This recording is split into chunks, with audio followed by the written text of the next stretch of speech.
Hello friends, welcome back to my channel. First time channel பார்க்கறீங்கன்னா subscribe பண்ணி பக்கத்துல இருக்கிற bell icon press பண்ணிக்கங்க. இன்னைக்கு நம்ம மிளகு குழம்பு எப்படி செய்யலாம்ங்கறத பார்க்கலாம். அதுக்கு தேவையான பொருட்கள் தனியா, வரமிளகா, கருவேப்பிலை, ஜீரகம், புளி, மிளகு. இந்த எடுத்து வச்ச ingredients நம்ம ஒவ்வொண்ணா கடாயில சேர்த்து நல்லா வறுத்துக்கணும். வறுத்து பொடி பண்ணி நம்ம குழம்பு வச்சாதான் நல்ல வாசனையா இருக்கும். இப்போ நம்ம கடாயில தனியாவை சேர்த்து நல்லா வறுத்துக்கலாம். இந்த மிளகு குழம்புல மெடிசனல் வேல்யூ அதிகமா இருக்கிறதுனால நம்ம அடிக்கடி இதை சாப்பாட்டில் சேர்த்துட்டு வந்தோம்னா நமக்கு நோய் எதிர்ப்பு சக்தி அதிகரிக்கும். மெயினா சளி, இருமல், ஃபீவர் அந்த டயத்துல சூடான சாத்துல நெய்யை விட்டு இந்த மிளகு குழம்பு அதுல போட்டு நம்ம நல்லா பிசைஞ்சு சாப்பிட்டோம்னா நல்ல தீர்வு கிடைக்கும். இப்போ நம்ம ஜீரகத்தை சேர்த்து நல்லா வறுத்துக்கலாம்.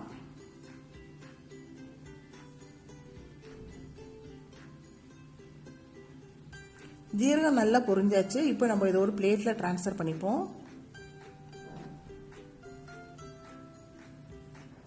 இப்போ நம்ம மிளகு அந்த எடுத்து வச்ச ஒரு வரமிளகா சேர்த்து நல்லா வறுத்துக்கலாம். மிளகு குழம்பா இருக்கிறதுனால மிளகு அதிகமாக சேர்த்துட்டு காரத்துக்கு ஒரு வரமிளகாவை நான் ஜஸ்ட் ஃப்ளேவருக்கு சேர்த்துருக்கேன். நீங்களும் மிளகு சேர்த்துக்கிறச்சே பார்த்து சேர்த்துக்கோங்க. அதிகமாக சேர்த்துலாம் ரொம்ப காரமாயிடும். கருவேப்பிலையில இரும்பு சத்து அதிகமாக இருக்கிறதுனால நம்ம அதையும் வதக்கி ஒரு பிளேட்ல டிரான்ஸ்ஃபர் பண்ணிப்போம். இது இப்போ நம்ம நல்லா ஆற விடுவோம். அதுக்குள்ளே நம்ம அந்த புளியை நம்ம நல்லா கரைச்சி எடுத்து வச்சுக்கலாம். இப்போ இதை மிக்ஸி ஜாரில் போட்டு நம்ம ஒரு கோஸ் பவுடரை அரைச்சி எடுத்துன்னு வருவோம்.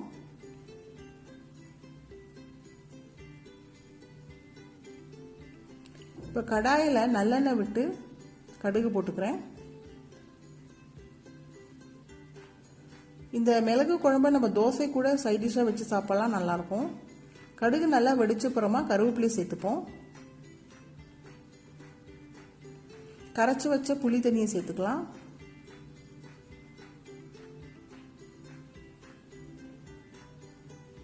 இதில் இப்போ கொஞ்சம் ஃபஸ்ட்டு அரைச்சி வச்ச பொடியை இதில் சேர்த்துக்கலாம். இப்போ பெருங்காய பொடி, மஞ்சள் பொடி, உப்பு சேர்த்துப்போம். இந்த மிளகு குழம்பை நம்ம நல்லா திக்காக பண்ணி ஃப்ரிட்ஜில் ஸ்டோர் பண்ணி வச்சிட்டோம்னா கெடாமல் இருக்கும்.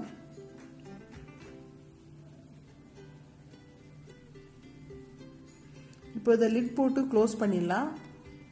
இல்லைன்னா கொதிக்கிறச்சே நமக்கு டைல்ஸில் தெளிச்சுடுத்துனா அதை துடைக்கிறது கஷ்டமாயிடும். ஒரு 10 மினிட்ஸ் கழிச்சு பார்ப்போம்.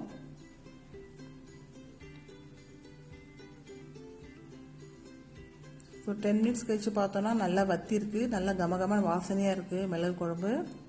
இன்னும் கூட கொஞ்சம் கொதிக்கணும்.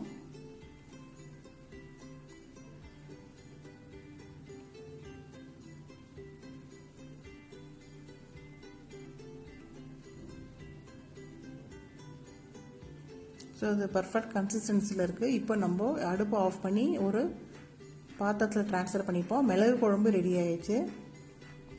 இதை நான் இன்றைக்கி எப்படி சாப்பிட போகிறேன்னா, நான் பாலக்கீரை மிளகூட்டல் பண்ணியிருக்கேன், குக்கும்பர் ரைத்தா, சாத்தில் இந்த மிளகு குழம்பை விட்டு நல்லா பிசைஞ்சுண்டு அப்பளமும் பொரிச்சு வச்சுருக்கேன். ஸோ அதை வச்சு தான் நான் சாப்பிட போகிறேன். மறக்காமல் இந்த வீடியோ நீங்கள் ஃப்ரெண்ட்ஸ்க்கு ஷேர் பண்ணிக்கோங்க. ஸோ எல்லாருக்குமே பயனுள்ளதாக இருக்கும். மறக்காமல் RGV Vlogs சப்ஸ்கிரைப் பண்ணிக்கோங்க. தேங்க்யூ ஃபார் வாட்சிங்.